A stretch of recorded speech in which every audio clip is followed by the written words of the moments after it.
President Tinubu, Turkish president, signed bilateral agreement on counter-terrorism and others.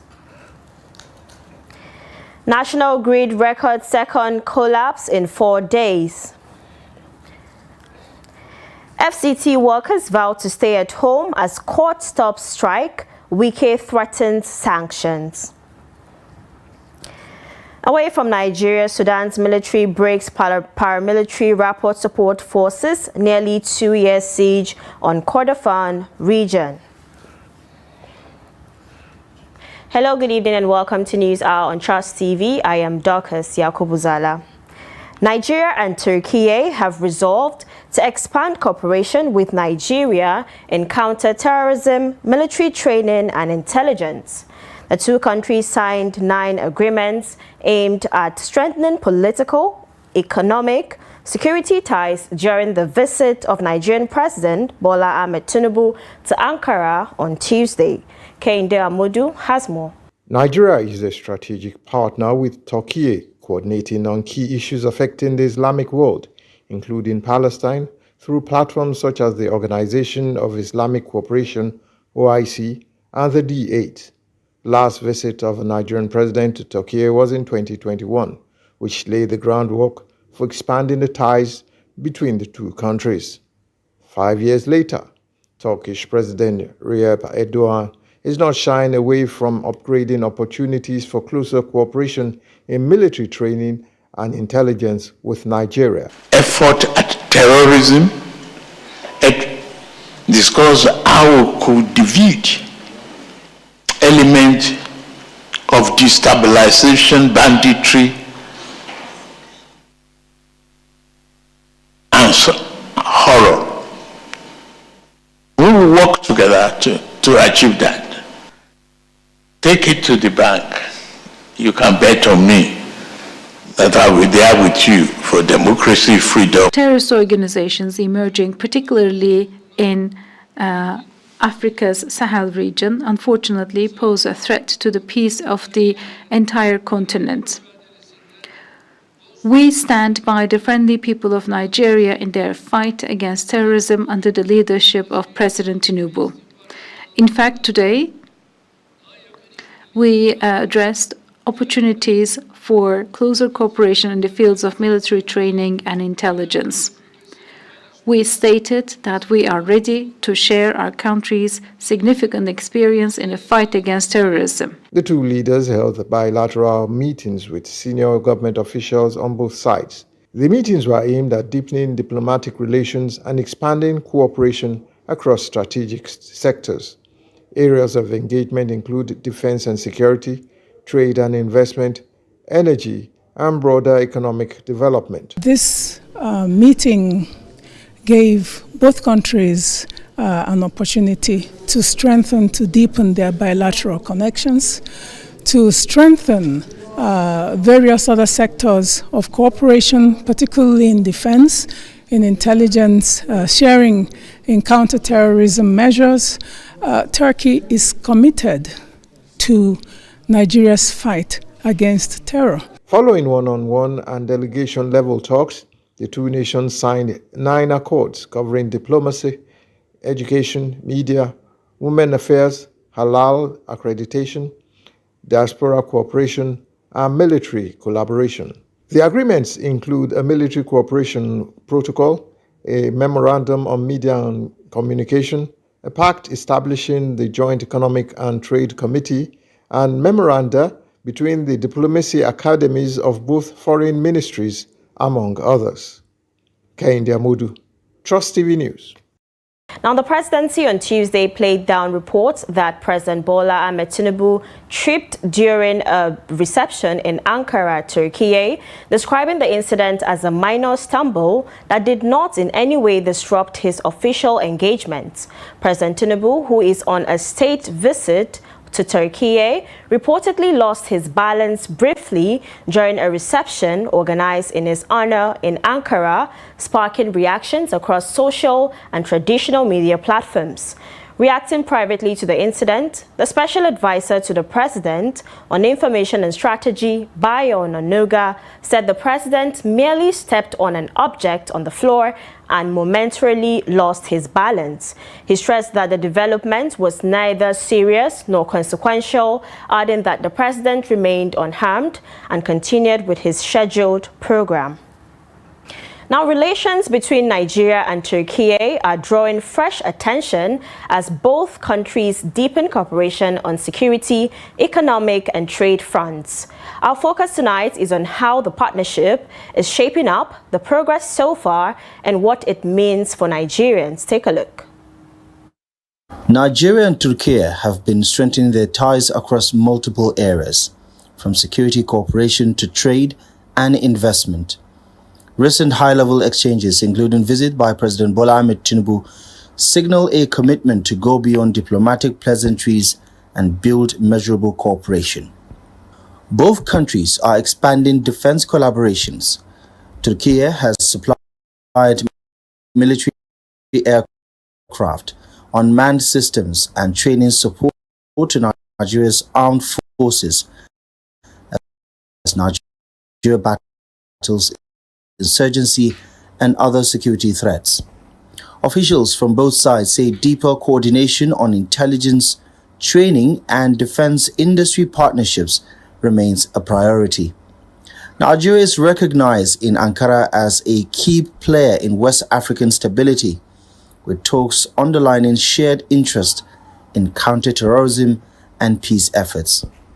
Trade between Nigeria and Turkey has grown noticeably.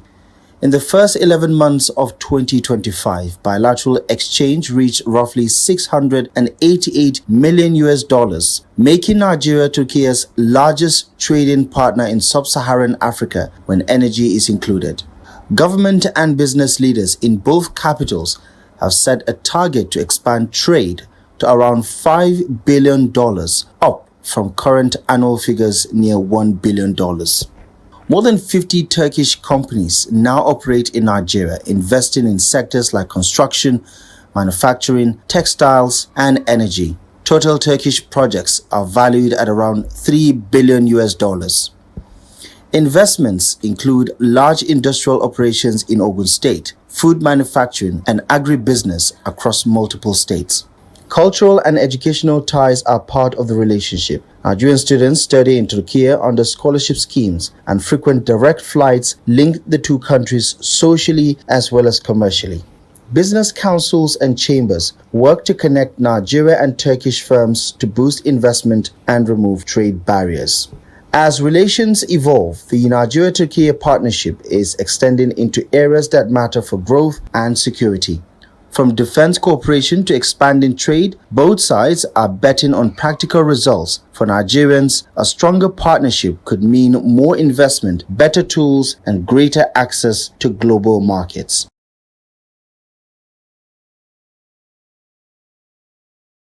Now joining us via Zoom for more perspectives on the president's visit is Halima Sali. Good evening and thank you for joining us on the News Hour.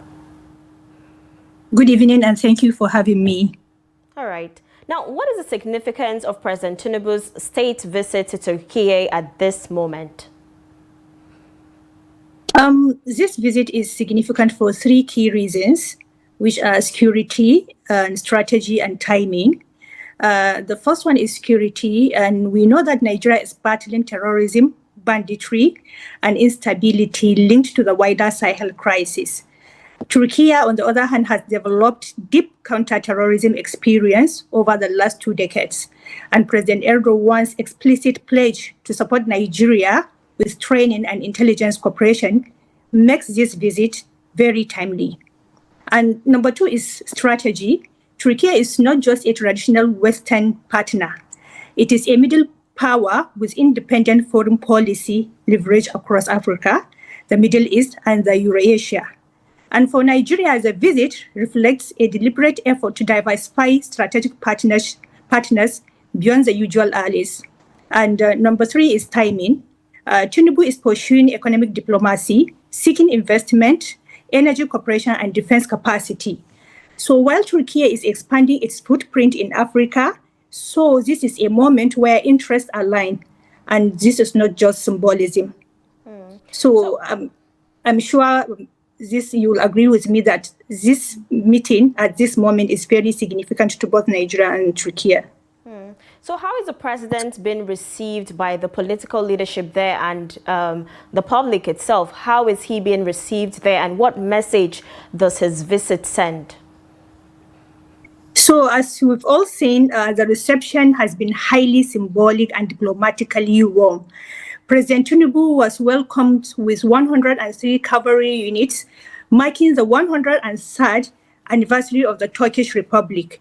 And this is a rare honor that signals respect and parity. President Erdogan personally receiving Tinubu at the presidential complex underscores the importance Ankara attaches to Nigeria. So the message is clear. Turkey sees Nigeria not just as a large African country, but as a strategic partner and regional anchor in West Africa. Publicly, this visit reinforces Nigeria's image as a country actively re-engaging the world, seeking partnerships based on mutual benefit rather than dependency. So what outcomes should Nigerians realistically expect after this visit? There are three things: short term, mid-term, medium term, and long term. So Nigerians should expect practical first outcomes, not instant miracles. In the short term, we can expect signed cooperation agreements, clear frameworks for defense training and intelligence cooperation, business commitments, especially in energy and infrastructure. And for the medium term, we will see increased Turkish investment and presence in Nigeria, expansion of defense and security capacity, more educational and technical exchanges. And then in the long term, if followed properly, we will see stronger counter-terrorism capabilities, job creation through trade and investment, and a more diversified foreign policy that strengthens Nigeria's global standing. The key issue will be the implementation. Visit open doors, but outcomes depend on how effectively Nigeria follows up once the delegations return home. If Nigeria closely follows up, then the outcome is going to be beneficial for both countries. Thank you very much, Halima Saleh, for joining us tonight and for sharing your insights. You are welcome. It's my pleasure. In other news, just 4 days in January 2026, after a year of unstable power in 2025, many are questioning if this year will bring relief or deeper pain. In 2025, Nigeria's grid collapsed 12 times, cutting power across the country and disrupting businesses, healthcare services, and daily life. The outages deepened the strain on households already paying high energy costs. In this report, Trust TV's Noel Sampson speaks with Nigerians as the new year opens with familiar power challenges. The report.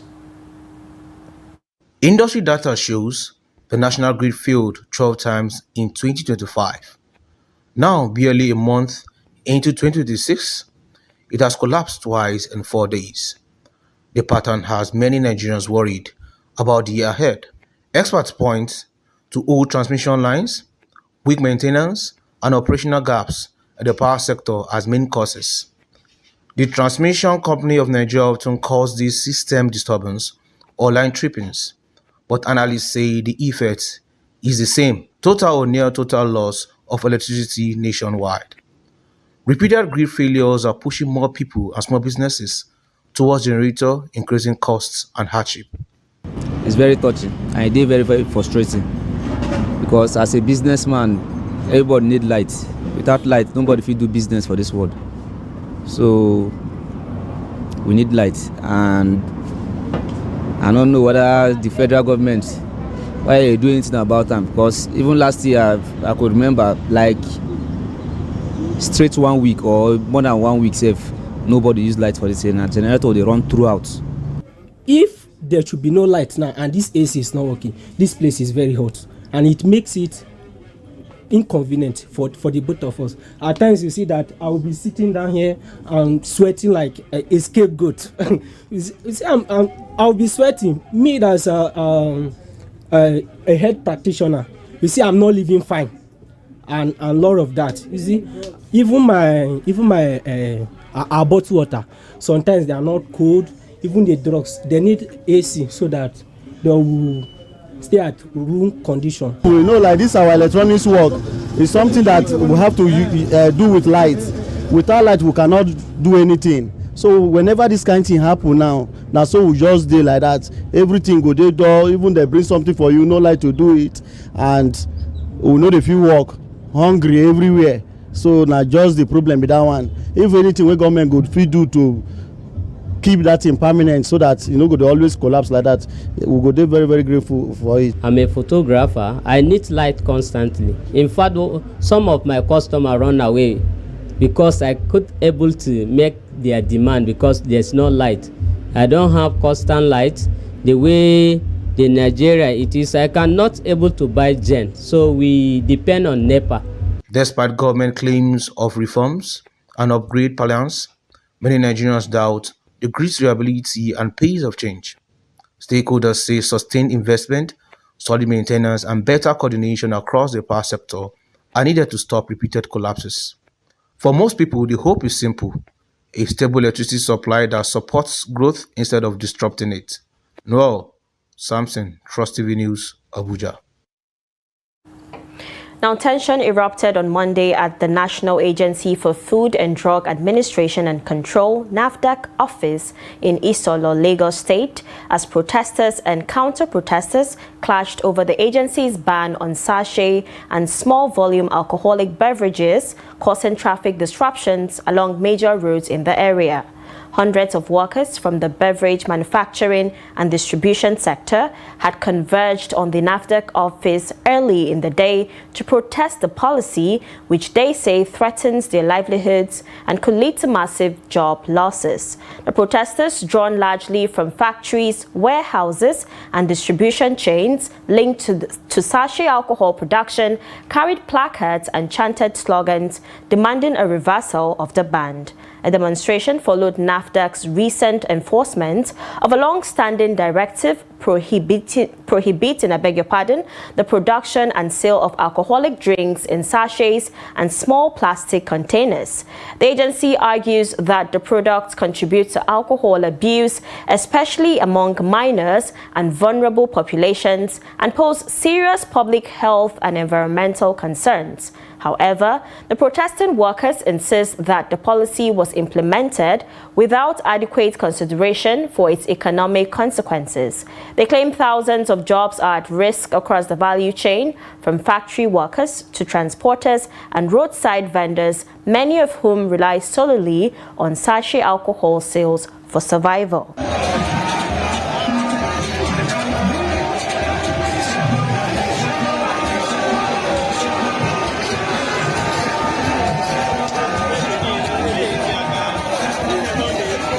And the National Industrial Court of Nigeria, sitting in Abuja, has granted an interlocutory injunction filed by the Minister of the Federal Capital Territory, Wike, and the FCTA administration, compelling workers under the Joint Union Action Committee to suspend the ongoing strike.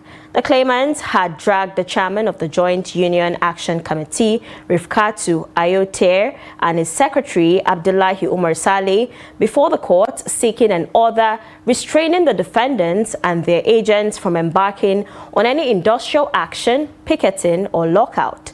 Delivering his ruling on Tuesday, Justice E.D. Subilim held that although the matter before the court amounted to a trade dispute and had met the required legal conditions, a defendant's right to embark on industrial action was not absolute.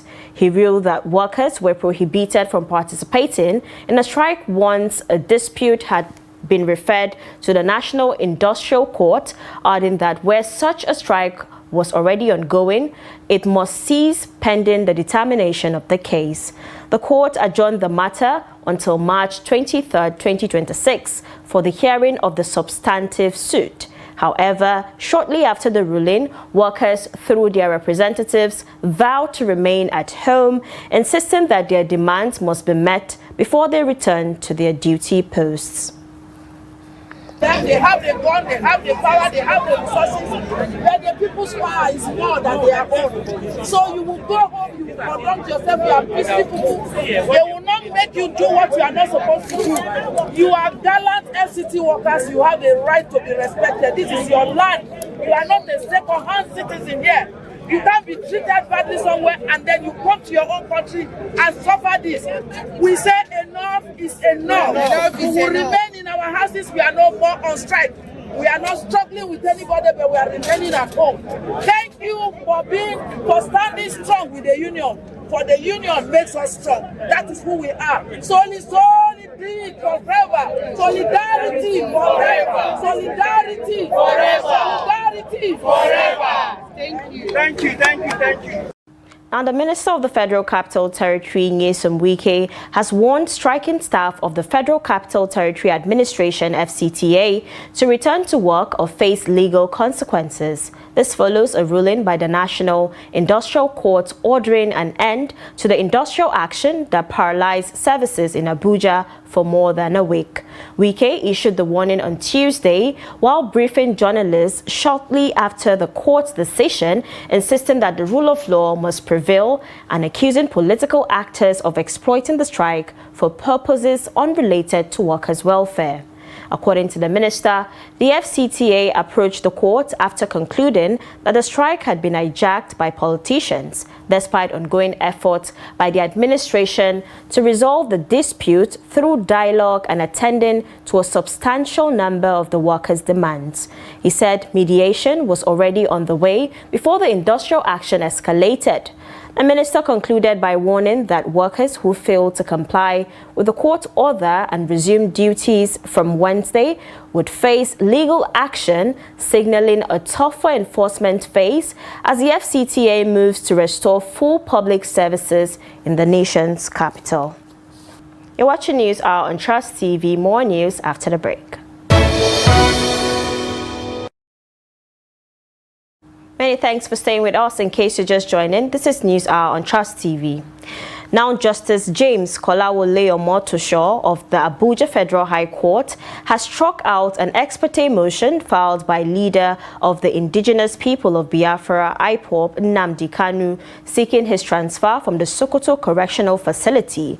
At Tuesday's proceedings, Kanu's counsel, Demdu Hassan, a senior legal officer of the Legal Aid Council, informed the court that he wishes to withdraw from the matter, citing some irreconcilable issues. He said since the last adjourned date, he had been on constant phone communication with the relatives of the applicant. According to him, Kanu's relatives did not show up at his office to depose to the application, despite phone calls and promises to show up.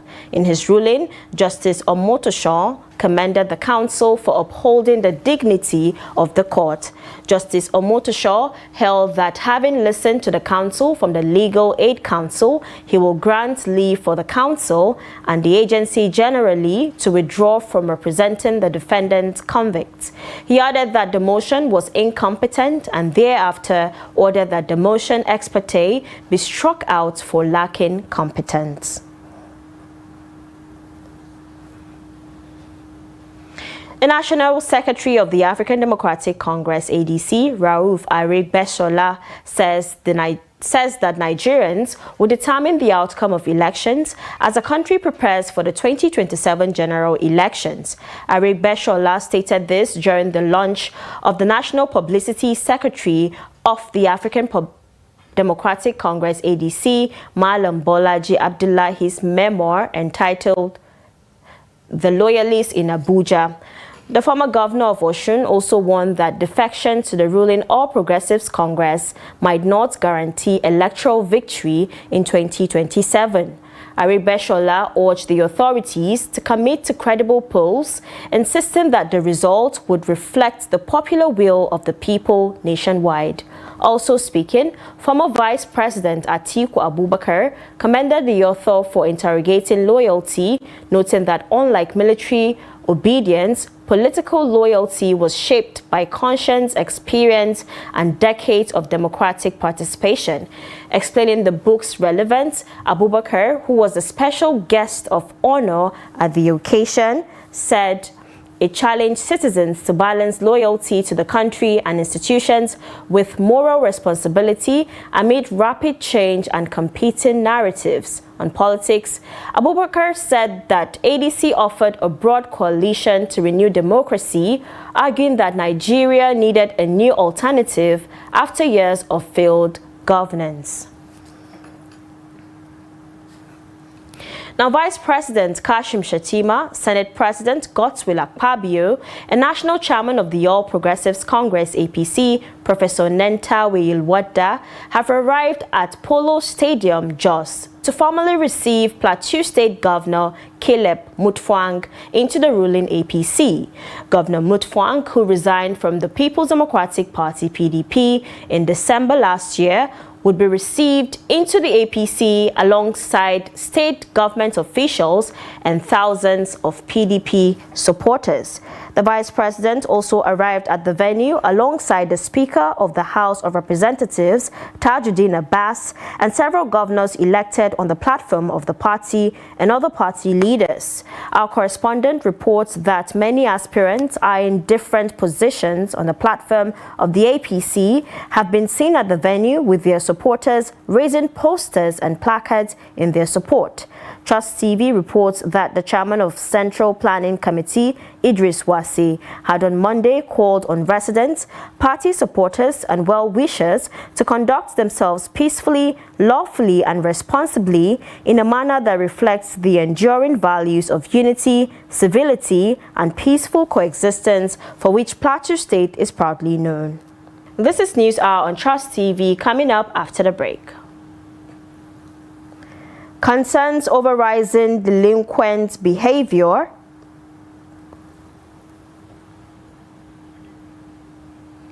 More news when we return. Do stay with us. Welcome back from the break. In case you're just joining, this is News Hour on Trust TV. Let's take a look at our top stories again. Please. We told you that President Tinubu, Turkish president, signed bilateral agreement on counter-terrorism and others. A national grid records second collapse in 4 days. Now moving on to more stories, the Assistant Inspector General of Police in charge of Zone 14, comprising Katsina and Kaduna States, has charged police commands under the zone to strengthen community engagement as a strategy for resolving security challenges. The Zone 14 AIG, Shehu Umar, disclosed that the Inspector General of Police has directed all commands to prioritize community policing and sustained engagement with local stakeholders in addressing critical security challenges. The AIG made this known in Katsina on Monday during a familiarization visit to the Katsina State Police Command. The report.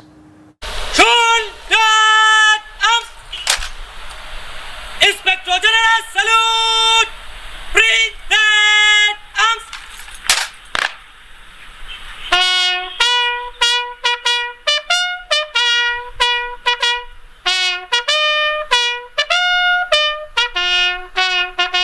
The AIG noted that effective community engagement promotes peace and provides residents with opportunities to speak up when issues affecting their communities arise. He also charged officers and men of the command to uphold discipline and professionalism in the discharge of their duties. The ITP has warned completely all issues of land. We should not dabble into them. So let us be professional in our conduct. Whenever you are confronted with such type of cases, advise the parties appropriately so that they will do the needful. When you are pursuing bribe, your eyes will be closed. And the bribe has wings, it will be flying. The time it will take you to the highway, when it crosses highway, you follow it. The time will be jammed, you will not even know. Because if you are corrupt, definitely, there is repercussion. Police authorities in Katsina State revealed that incidents of cattle rustling, kidnapping for ransom, and banditry-related crimes have significantly reduced across the state. While welcoming the AIG, the Commissioner of Police, Katsina State Command, Bello Shehu, said crime rates have dropped drastically in recent months, attributing the improvements to community-driven peace initiatives. The command has seen a sharp decline in cases of criminality, especially armed banditry and kidnapping. It may also interest you to note that the command has recorded tremendous successes since my assumption of duty March last year, which includes the arrests of over 139,000 armed robbery suspects. It also neutralizes about 20 suspected terrorists. We've also recovered about 8 AK-47 rifles, suspected stolen vehicles, about 39 were equally recovered. Over 2,100 rounds of different calibers of live ammunition were also recovered in the command. The command assured the AIG that it has continued to work closely with traditional rulers, religious leaders, community stakeholders, and other relevant agencies to ensure lasting peace and security in the state. Abdullahi Isma Yamadi, Trust Television News, Katsina. Now, the Senate on Tuesday resumed plenary from the Christmas and New Year recess with a promise to intensify work on pending legislation and other matters of national importance. In his opening remarks, Senate President Godswill Akpabio highlighted the need for urgent legislative interventions to address rising insecurity and hunger across the country. The report. The Senate President commended ongoing military cooperation between Nigeria and the United States, while expressing condolence to families who have lost loved ones to insecurity. Akpabio warned that worsening food shortages demand immediate attention, referencing projections that millions of Nigerians could face severe hunger in 2026 if proactive steps are not taken. He also urged politicians to be guided by conscience as the country gradually moves into the campaign season and the 2027 general elections. The expectations have not diminished. They have grown more urgent. As we return, we are mindful that events did not pause in our absence, neither must our sense of duty pause. In this regard, we commend the continued military collaboration between Nigeria and the United States in the fight against terrorism. Such partnerships reinforce our national security efforts and affirm that Nigeria stands with allies in confronting forces that threaten peace and stability. At the same time, this Senate extends its deepest sympathies to the families who have lost their sons and daughters to insecurity across our dear nation. During the plenary, the Senate President read 3 communications from President Bola Ahmed Tinubu. The first was the transmission of the Court of Appeal Amendment Bill 2026, which seeks to strengthen the capacity of the appellate court. The proposed amendment includes an increase in the number of justices from 70 to 110, clarification of judicial structure and seniority, and the establishment of an alternative dispute resolution center within the Court of Appeal to handle matters that may be settled out of court. The bill seeks restructure provisions relating to the composition, precedence, and ranking of justices of the Court of Appeal, including the ranking of the President of the Court and the determination of the seniority among justices. Modernization through the introduction of virtual court proceedings. The bill provides for the conduct of proceedings of the Court of Appeal through electronic and audio-visual means.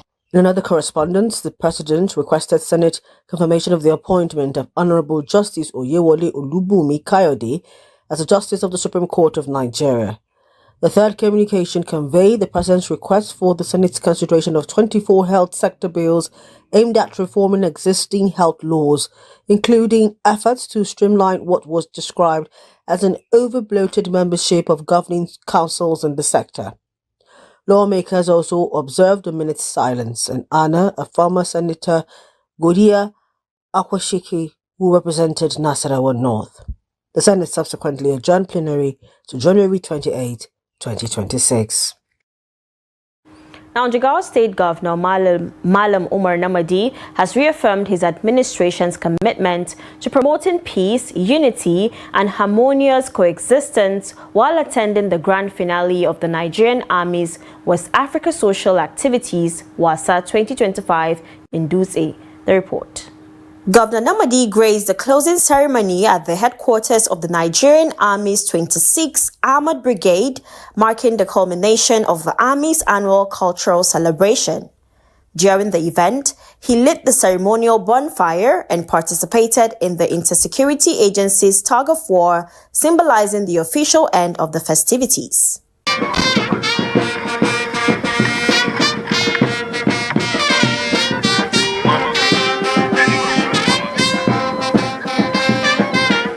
WASA is an annual Nigerian Army tradition aimed at fostering stronger ties between the military and civilians, encouraging cultural understanding, and promoting peaceful coexistence among Nigeria's diverse communities.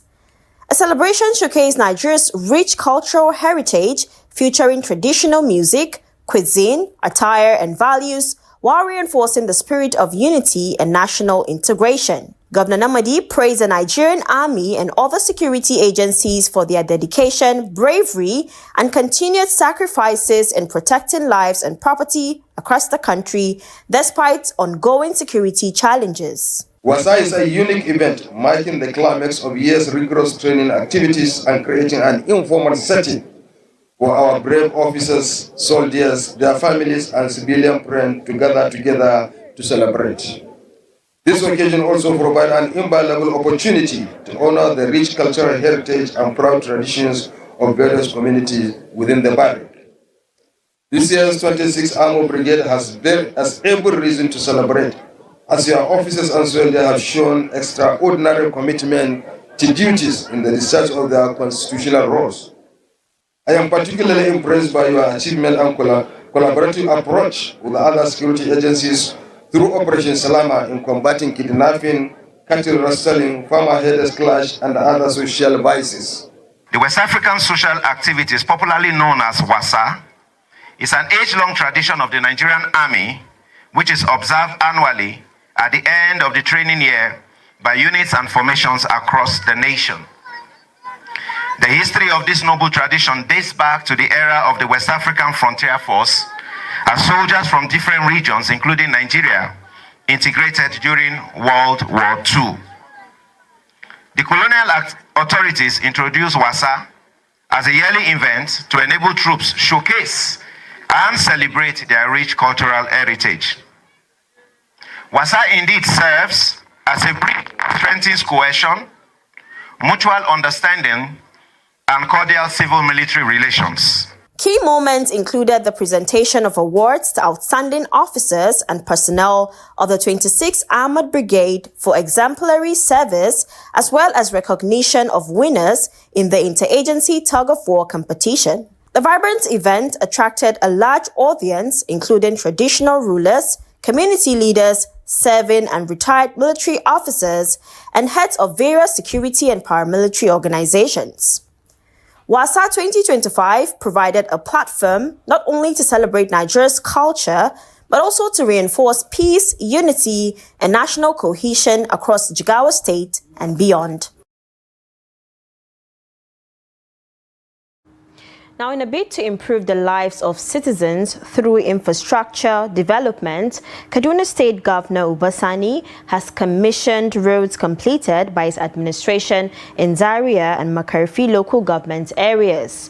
While commissioning the project, Governor Sani stated that his administration will continue to deliver the dividends of democracy with initiatives aimed at improving the standard of living for the people of the state. The report.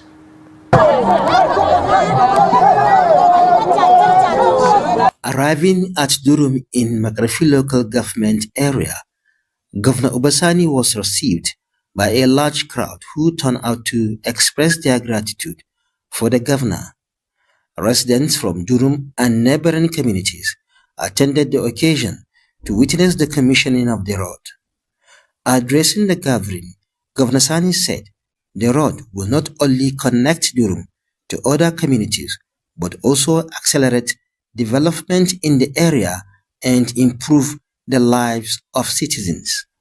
It was in response to these realities that on the 8th of September 2025, I personally performed the groundbreaking for the construction of this vital road.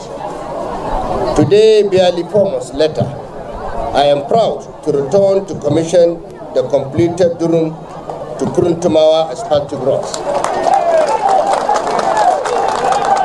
This road is far more than concrete and tar. It is a lifeline.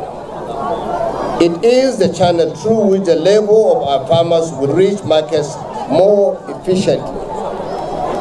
It is connecting Durum to Kuruntumawa, Makarfi local government area, Kaduna State, was commissioned by my humble self, Senator Obasani, CON, Governor of Kaduna State. The Makarfi Durum Kuruntumawa Road was commissioned by Governor Obasani, who was accompanied by traditional leaders, government officials, and other community representatives. Residents expressed gratitude to God and commended the governor for the construction, noting that the road is expected to bring much needed development to the area. In Kaduna, when I received a call that the road construction would commence, I was skeptical about the project because we had instances where such attempts were made, but the work was never delivered. However, I am happy now because a 4-kilometer road has been constructed in just 4 months.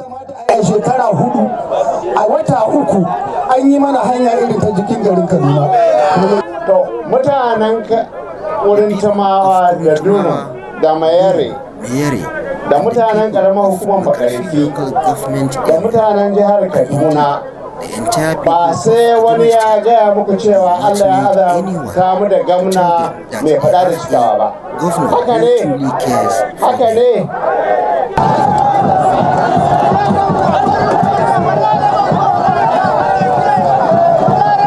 In Zaria, the governor received a warm reception as 2 major roads were commissioned, an asphaltic road from Magajia to Kasuang Amaru and the Zaria Audi to Albarkawa Road. Governor Sani noted that these roads would create business opportunities, enhance mobility, and accelerate development in the communities. I was here on the 6th of March 2025 to perform the groundbreaking of this very important road. It is therefore a source of great satisfaction that in less than 1 year we have returned not for another promise but for fulfillment. This road represents far more than asphalt and concrete. It is a corridor of opportunity linking neighborhoods to markets, students to schools, families to healthcare, and businesses to growth. Residents in both Zaria and Makarfi expressed their gratitude, pledging support for Governor Sani's administration to continue delivering development projects. Governor Sani assured citizens that with their support, his administration will keep bringing projects that improve the standards of living across Kaduna State. And now in business, Nigeria's export to Africa reached 4.82 trillion naira in the first half of 2025, up 14% year-on-year compared to 4.21 trillion naira in the first half of 2024. West Africa absorbed over 62% of Nigeria's continental exports. Bashir Adewale Adeniyi, Comptroller General of the Nigeria Customs Service, was quoted by Bloomberg as saying that the trend last year highlights Nigeria's role as a hub for intracontinental trade and value chains, adding that this is a clear sign of strengthening regional trade momentum. Data from the National Bureau of Statistics show that West Africa has remained Nigeria's largest market on the continent. ECOWAS brought 2.995 trillion naira goods, representing more than 62% of Nigeria's exports to Africa and rising 16% year-on-year. Fuel was the most purchased Nigerian product by the regional bloc, totaling nearly 298 billion naira. The first half of 2025 exports to Africa accounted. And now away from Nigeria, Sudanese military says it has broken a nearly 2-year siege by the paramilitary Rapid Support Forces, RSF, on a key town in the Kordofan region, gaining control over major supply lines. In a statement late on Monday, the military said it had opened the road leading to South Kordofan Province, Drilling Town. There was no immediate comment from the RSF, which has been at war with the army for control of Sudan for nearly 3 years. Meanwhile, the head of the government aligned Sudanese Armed Forces, General Abdel Fattah al-Burhan, met Qatar's Emir Sheikh Tamim bin Hamad Al Thani in Doha on Tuesday as part of the army's efforts to find support from allied countries to help rebuild the Sudanese terrorists retaken by the RSF. And now in sports, Nigeria's shot put star Chukwuebuka Enekwechi made an impressive start to his 2026 season with a commanding victory at the Orlen Cup Lords in Poland. The African record holder claimed first place in the men's shot put event at the World Athletics Indoor Tour Silver Label meet, delivering a season's best throw of 20.82 meters to secure the win. Enekwechi's performance placed him ahead of Romania's Andrei Todor, who finished second with a throw of 20.55 meters, while Serbia's Armin settled for third after recording a mark of 19.93 meters. The victory underlines Enekwechi's strong early season form as he continues his preparations for major international competitions later in the year.